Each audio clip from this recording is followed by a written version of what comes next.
It's Exhibition Wings Weekly. Jay Klein Connect here, along with head coach Steve Jennings. As usual, anyway, Coach Jennings able to join me. And, well, Coach, here we are. Exhibition games are in the books. Scrimmages are in the books, all that good stuff. We're going to talk about those in just a moment. But before we do that, I wanted to kind of wrap up last year a little bit.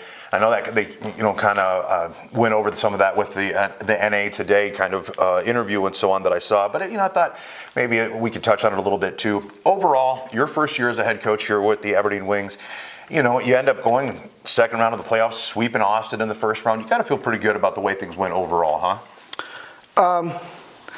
No. I mean, pleased with some parts of it, but ultimately I felt like we actually had more in the tank, and I thought we left a little on the table. So while I was happy that we got into the playoffs and the growth of the team last year, I thought was really good. That team progressed across the season, which was good. When you look at that group, we had guys that many of them hadn't played in the league, or if they had minor experiences there. We had some heavy-duty veterans like Cade Nielsen and Kyle Gaffney, and some other guys whose roles grew, as they moved from year to year in the league. And then we had guys who just learned how to play in the league, like a guy like Will Gilson, who really grew a lot as a player. So I thought that part was really good. But honestly, Jay, I wanted more out of that team. I felt like we could have got there, and so for that I'll never say like, oh yeah, I'm totally pleased with that, right?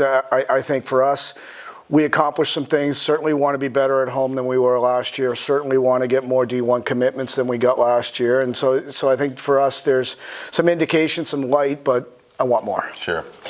Well, I think it's sort of an elephant in the room in a sense to if you don't mention the fact that you're without Cade Nielsen in that second round. I mean, obviously we wish, a great opportunity for him. It was awesome. Yeah. But, a face-off specialist, a guy that's fourth overall in the league in points, and he's no longer available. That hurts too. It is, but we also had a team that, again, had taken some big steps, and I think we're ready for that. And just tough breaks, and that's hockey, and we just have to move forward. For sure. Well, and moving forward, we go to the off season. Well, which isn't much of an off season for you guys. There's a lot of work going on, of course, with recruiting and camps and all of that stuff. Walk us through how your summer went. Did you get a chance to do anything fun? So after the playoffs, I drove my wife across country, dropped her off in Massachusetts. Our family's out there, so she got to spend a good amount of time there. I flew in and out a few times and got to spend some time there as well. And then between we had camps and different, we had two camps, a pre-draft camp, and then two pre-draft camps, and then we had our main camp. And then, I'd gone to some scouting events. Zach did as well, USHL and some other events. So it was a little bit busy, but, we found a way to get a little bit of time off. Sure. Well, and when it comes to how would you say, okay, say hypothetically there's 2.5 months there over the course of the summer from the final game to when the guys report to the locker room. How much of that 2.5 is recruiting and is out there, scouting and all those kinds of things? 3. Yeah? Yeah, pretty much. Okay. It's full time, right? It doesn't stop, right? That's the funny part. Like, a buddy of mine went and took a job in pro hockey, and he said, as he moved into pro hockey, he said, "This is the greatest because now in pro hockey, I'm just coaching. I don't have to do all that." But for us in the junior ranks, we continue to work, and we're scouting and recruiting and answering phone calls and emails, and even if it's not a kid for this year, we may be developing a relationship for a year out, right? Mm-hmm. So it's a pretty heavy duty responsibility we have. It's part of the process. Frankly, it's part of the fun of the whole thing. So it just doesn't really stop. Right. Okay.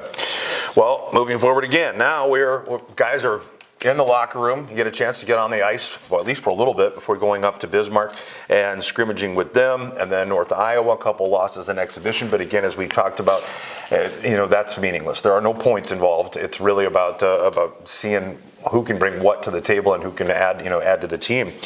Well, so let me ask you, what are you looking for during scrimmages, during exhibitions, and so on?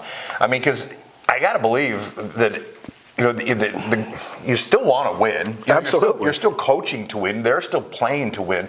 But at the same time, are you looking for certain things from certain players? Absolutely. I mean, you say it's meaningless. It's meaningless in that it doesn't count to the standings. Right.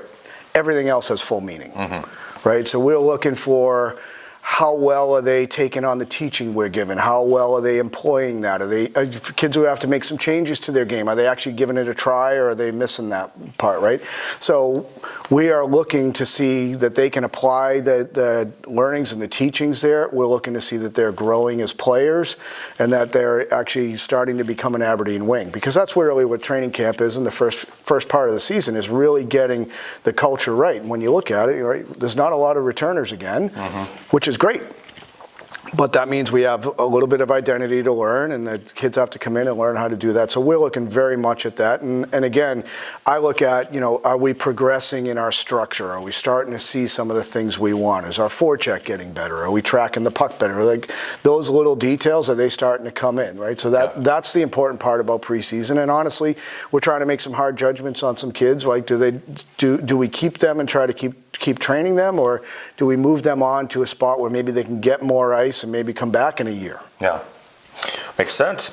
How about, you talked about what you're looking for on the ice. How about off the ice? Is there a portion of camp and so on, and of the training camp, where you maybe sit down and have some interviews and so on to try to kind of get a feel for where their heads are at? Yeah. So part of what Zach and I did, had individual meetings with the kids, and part of it was just us gathering some information, but a good time for us to sit and have a chat where it's just one-on-one with them. There's nobody else in the room other than us, right? So they don't have to worry about how their buddies might perceive them. We can just have a good conversation there. Sure. And that's a big part about trying to figure out who fits and, frankly, who needs some more time.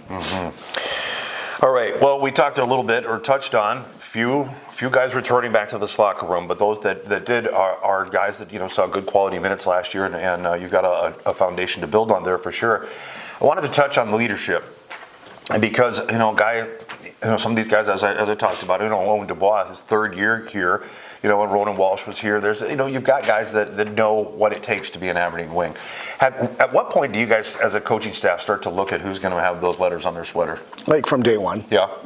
I think we start to try to figure it out, right? And I think for some of them, it's a natural. You can see it coming out. You probably could call that 6 months ago, and then for some other guys, we're looking to see, have they taken a step? Maybe we want to give them that, but if they're not actually making the step, maybe that's not a good fit for them, right? Because there are some people that lead better by example, or maybe, frankly, are better being led, right? And just the fact that you're a returning player doesn't automatically make you a leader, right? And there are some guys in our room who are new to the room, and I'm already looking at, and I know from talking to Zach, he is too, going, that kid's got some good leadership qualities and actually is willing to do the right thing. So those little events are those one-on-one meetings that we have, and then when we do little community events, right? We get to spend some time with some of those guys and go down to a place like Sleep in Heavenly Peace and do some community service. You start to see a little bit more of the lower layers of the onion, right? Sure. You start to peel it back, and that's really where you start to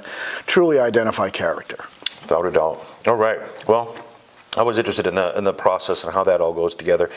Up next, we have the showcase. All the NAHL teams will be at the Schwann Super Rink there in Blaine, Minnesota. This is an event that creates challenges and difficulties, honestly, that most other game situations don't have. For starters, you've got 4 different teams in 4 different days, so it's difficult to really kind of put together any sort of any kind of pre-scout or have any kind of a plan when it comes to them. But then on top of it, you got different times, and you've got travel and meals and all these different things that are going on. How have you guys started to prepare for that first game against Fairbanks? What we learned very clearly last year, right? And I know Scott had told me that even going into it. It's a one day at a time event, right? So if you're going into the showcase thinking too hard about day 4, we're in trouble, right? So, the good news is we're playing Fairbanks first. They've played some games, so we have some good game tape we can go back and watch. We've already started doing that, starting to do some breakdown there, trying to figure out how that all fits. We didn't bring a huge group in. So, at this point, it's not like we're going to walk up with 35 kids. We're going to take a good core 26 kids with us up there to the showcase, so that's good. It allows us to have a much more manageable work group that we're going through, and guys who have been through our teaching pretty much from day one, so that's a good part. That hopefully, while our time together has been short, I think it's nice that it's been consistent. Right? Yeah. We've had the same group in there, and really it's a day at a time, right? And it's a day at a time, play at different times, right? So you have 4:45, 7:15, and then 2 mid-afternoon games. So. It just gets a little bit challenging in that case, and we have to go to NCAA seminars and different events around there, right? So for us as a staff, really getting the kids to understand we don't need to focus on anything other than the next thing in front of us. And I think that was a good part that got us through the playoffs and actually the run to the playoffs last year, right? Was once everyone stopped worrying about anything else other than what was literally right next in front of us, then things got a lot better. Right. And I think that's the same approach here.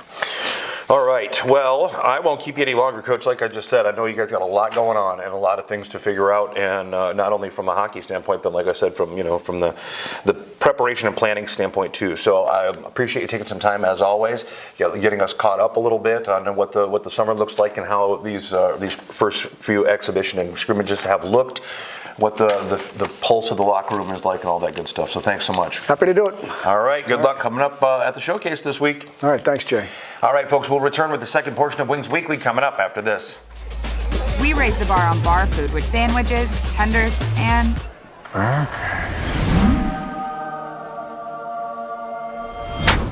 There's more where this came from. To the greatest of all times. Exhibition Wings Weekly continues on, and this time in the second portion here, we've got assistant coach Zach Stepan joining me. Zach, thanks again, as always, whenever you're able to join us. It's a lot of fun to get a chance to talk to you, but I know you're busy, so I appreciate you taking some time. Yeah, happy to do it. All right, well, I asked Coach Jennings about his offseason, if he got a chance to do anything, any vacation kind of thing. How was your summer? First half of the summer was pretty busy, so not really. But kind of that goes with the playoff run, right? So like our summer gets short when you end up in the playoffs, and then USHL camps were shortly thereafter, and so I actually think I got out of here on that Monday and was on the road that Friday. So that first half of summer was a lot of recruiting stuff, both the showcase in Blaine, USHL camps. Went down to Nashville for an Elite Edge showcase and all that stuff. And then the second half of summer, I was able to kind of have a little bit more fun while we were getting things squared away. Sure, excellent. And we're right back at it. Showcase coming up. I know I was just talking with Coach about some of the difficulties and challenges that it can present, not only from a hockey standpoint, but you've got a lot of meals to work out. You've got all the player interactions, really basically trying to figure out where they've got to be. Like Coach said, there's NCAA compliance meetings, a lot of different things that go on. What's the most challenging piece about the showcase? Honestly, I think it's just this is the guys' first road trip, the new guys' first road trip, and learning what kind of the expectations are of being 15 minutes early and making sure that like what they're supposed to wear and not giving us I forgot them at home and all that stuff, right? So this is a good pre-trial run for those guys that way, just to kind of get on the same page of the expectations on the road and how we conduct ourselves on the road, which we got a good group of returners that will help them with that. Sure. But you're always going to run into the blindside challenge that I probably can't even tell you what it's going to be, but something will come up. So that'll be good for the guys that way. And then just making sure that, with the different game times, the routine isn't really there, where during the season you have anywhere between 7 and 7:30. So your days and your preparation is relatively the same during the regular season than it is when you eat, when you nap, all those things are completely out the window. Yeah, when you got a 4:45, 7:15, 2:15, 2:30, like you have, you get up for breakfast and now we have another pregame meal in 3 hours, right, and stuff like that. So it'll be good for the new guys to understand that there's always going to be challenges and figure it out. Yeah. But then once we get rolling into the season, they'll be able to kind of set a routine for themselves. Right. Well, I always talk with assistant coaches and coaches. It seems like there's different relationships that are built. Like a lot of times, a head coach maybe isn't as active with the players on a personal level. But the assistant coach will be a little bit more hands-on. They're a little more involved in the locker room and talking to guys and so on. First of all, would you say that's the case with you and Steve? Yeah, I would say Steve has done a really good job of floating that into his game a little bit too, and I think that comes with he was a midget coach, right? And so you have to have those personal relationships, and so he does a good job of managing the two. But at the same point, like, we're all in this job to help kids, and so if you don't have a personal relationship, it makes that really tough, right? So Steve does a good job of that. From the needing to be a little bit more on the disciplinary side, I can help manage that with the kids and how to, like, after the disciplinary side or the straight shooter side, if we need you to do this, I can help with this is how we're going to do that. Right. But for the most part, he does a really good job of being able to run both. And that's what makes him such a good hockey coach. Yeah, and I remember last year, I think you guys, you talked a little bit about sometimes you're able to soften the blow a little bit from him too. So, because that's all part of creating that relationship and the trust and so on. How challenging is it when you get these guys in here and you've got a handful of returners, but a lot of guys that have never been to Aberdeen, South Dakota before, maybe that you've never even really talked to much other than a handful of texts or whatever it might be through recruiting and stuff. How difficult is it to kind of get them to open up and so you can get that back and forth established? Yeah, it's not as hard for me right now because there's not a massive age gap. So it's not terrible. If I'm an assistant coach as I get older and I'm 40, I could see that being a little bit harder. Right. I don't struggle with that with these guys very often, almost probably to a point where Steve's good at teaching me a way to step back as well. But it's also kind of a generational thing where I think, like, these guys need to know that you care. And you have two coaches in here that do. So I don't really have too much of a problem with that on getting them to open up, but a lot of that comes with they're coming to the rink every day, and hockey players in general are generally social.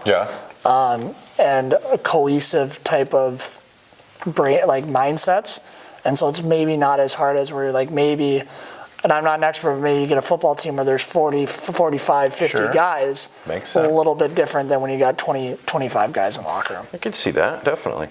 And you've got different rooms that you're meeting in and all that kind of stuff. It kind of would foster a little bit of separation, I would imagine.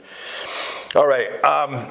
Now, without naming names, because I don't want to single anybody out, but as you guys are going through these practices, these two-a-days and the exhibition games and the scrimmages and all that kind of stuff, what's your overall take of, say, talent level of this team as a whole? Is there anybody and again, without naming names, are there people that maybe have kind of surprised you guys and went, wow, he's got another gear I didn't realize he had?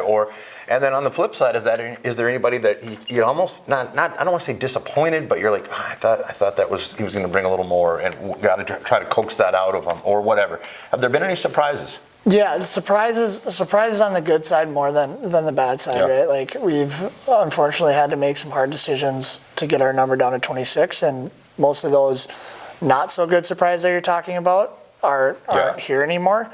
But the other side of it is you're going to have the kid that you think maybe is going to turn the corner a little bit quicker and doesn't, and that's all about the development process. So for the not so good surprises, it's not that it's not in them, or else they wouldn't be here, and that we haven't seen it. It's sometimes like these guys come out of wherever they're playing, and they just need that extra a couple of weeks to get going. And a great example, to name names from last year's team, is you can use a guy like Will Gilson, right? Who you look at his stat line at the end of the season, you're like, he was really good for us. But you look at his stat line through December, it was because he was learning how to do what we needed him to do and how to play in this league. And then once that kind of clicked, all of a sudden he took off the second half of the season. So there's going to be guys that are going to fall into that window. Even from a personality standpoint, you could just see him starting to get more comfortable as the season went along. Absolutely. Like, as he started to get better defensively, he started to gain more confidence that way.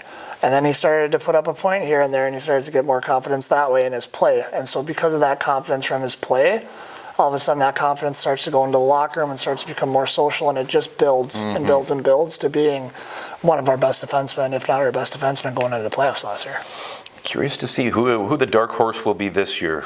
Like you said, though, a lot of talent on this team, without a doubt. I'm looking forward to seeing what they can do there in the showcases we talked about. You've got Fairbanks coming up. I wanted to, before we get to that, though, I mentioned, to Coach Jennings there that before you guys went up to Bismarck, I think you had like, 4 skates, or at least maybe 4 days. Not on the ice very long. How much of a disadvantage is that when you go to a place like the Showcase where there are teams that are on the ice, or that have the ability to be on the ice year-round?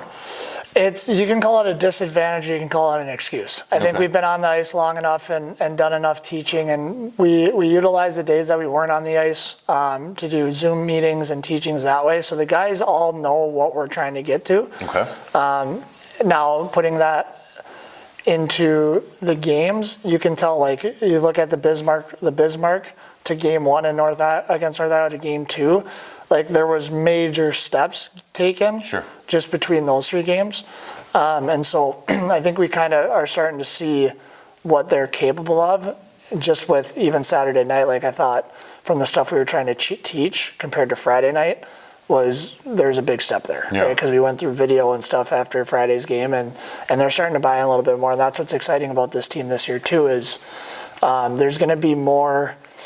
Me and Coach have been talking about it. Like, last year we had a lot of specialists that were really fun to watch. You had Caden Nielsen, Kyle Gaffney, Will Gilson. Like, you have all these guys, these 20-year-olds that were just so good at their craft. And that might be really fun to watch in the stands. But with our group this year that we're super excited about is we have more guys in this room that are better overall 200-foot players. Okay. So it might not be as pretty as people are excited to see, but we're going to get a lot more jobs done as a cohesive unit than maybe having Cade go bail us out last year, having Gaff go bail us out in the games that maybe we weren't as good as we wanted to be.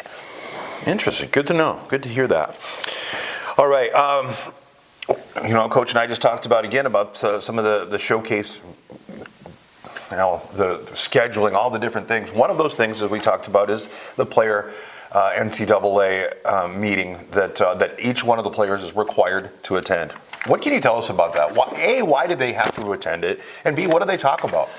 A lot of that meeting is I've done that meeting so many times in my lifetime now. That's why I thought you'd be the one to ask. As a player and as a coach. So that's a really important meeting because that goes through all of the back end rules and regulations of being able to get and be able to be cleared to play college hockey, right? Okay. And it's NCAA clearinghouse, whether it's talking about your grades and the importance of grades, but then also on the other side of that, it talks about when you get there and the rules of being able to not get blacklisted on, your first semester, you don't do very well, and so then you can't play the second semester because you got to wait, you're on academic probation or different things that way. So it takes away most of like the actual hockey stuff in that meeting on the importance of the hockey side and what you can do to essentially screw yourself on the schooling side if you don't pay attention to that early. And what happens is with a lot of kids is they get to college and they have a terrible first year academically, and then it ruins their GPA by their senior year. And they're like, oh, I wish I could have went and done that back. So how this helps those kids is understanding the importance of the freshman year, because that's also your, I don't want to say easy classes, but it's their entry. It's their entry level classes that these are what are supposed to boost your GPA, but you need to put in the work to make sure that happens for you. Right. So you're not disappointed or regret down the road of that biting you in the butt. For sure. Okay. And like I said, I knew that you'd been through them many times, and I thought you're the right guy to ask about that. Yeah. All right, you've got Fairbanks coming up on Wednesday. I was just talking again with Coach Jennings a little bit about how difficult it can be, but when you have 4 teams in 4 days, but like Coach said, it has to be one game at a time. What do you know about Fairbanks right now? What do they bring? What are you looking for from them? What do they bring? Same thing that they bring every year. That is a good program that puts a good product on the ice year in and year out, and they play with speed, and they are in full attack mode at all times. You end up noticing that team, their goals for average is a little bit higher, and that you can talk about that maybe being a division thing or whatever you want to call it, but that team usually is an offensive powerhouse. So that's going to be good for our guys to see it. And what a lot of, there's 2 ways of looking at it, right? You can say, wow, we got Fairbanks off the rip. That sucks.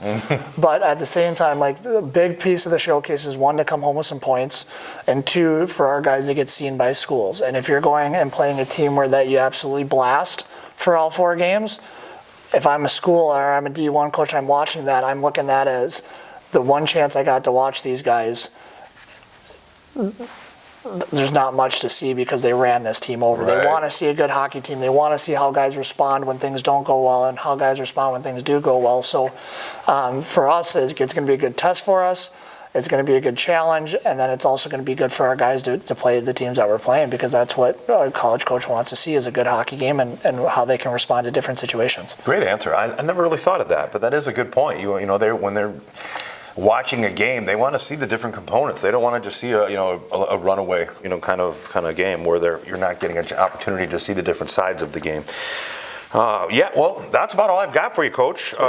I, again, as always, appreciate you taking some time to talk to us. I've got a little bit of housekeeping here, though. The 2022-23 season kicks off this week at the NAHL Showcase in Blaine, Minnesota. The Wings take the ice for the first time on Wednesday, September 14th at 4:45 p.m. against the Fairbanks Ice Dogs. If you're watching on Hockey TV, that will be home audio. Thursday's game at 7:15 against the Odessa Jackalopes. That also will be home audio. Friday's matchup at 2:15 against the Maryland Black Bears will be away audio. And the final game of the showcase is on Saturday at 2:30 against the Amarillo Wranglers. That also is away audio. If you can't make it to Blaine, you can catch the action using your Hockey TV login or watch the games at Buffalo Wings and Rings in Aberdeen, the official home for all the Wings away games. The game's audio will be broadcast via Hub City Radio's 94.1 The Rock, or you can listen on the Rock app or hubcityradio.com. The 2022-2023 season home opener happens next weekend right here at the Odeon on Friday and Saturday, September 23rd and 24th against the Bismarck Bobcats. Doors open at 5:30 both Friday and Saturday night, with the puck hitting the ice at 7:15. Tickets are on sale now online at tickets.aberdeenwings.com. You can also get $10 general admission tickets at any Sea Express location in Aberdeen with additional purchase, or at the door on game nights. Don't forget, you can listen to Wings Weekly on the go via our podcast. Find the audio for this season's episodes on Spotify, Stitcher, or iHeartRadio. And for all the latest news and information on the Wings, visit AberdeenWings.com or follow us on Facebook, Twitter, and Instagram, as well as TikTok, the Clock app. There you go. All right. So once again, Coach Zach Stepan, we appreciate you joining us. Good luck against, all four teams there over in the showcase. So thanks again for joining us. Yeah, I'm happy to be here. All right, folks, that'll wrap up this week's Wings Weekly.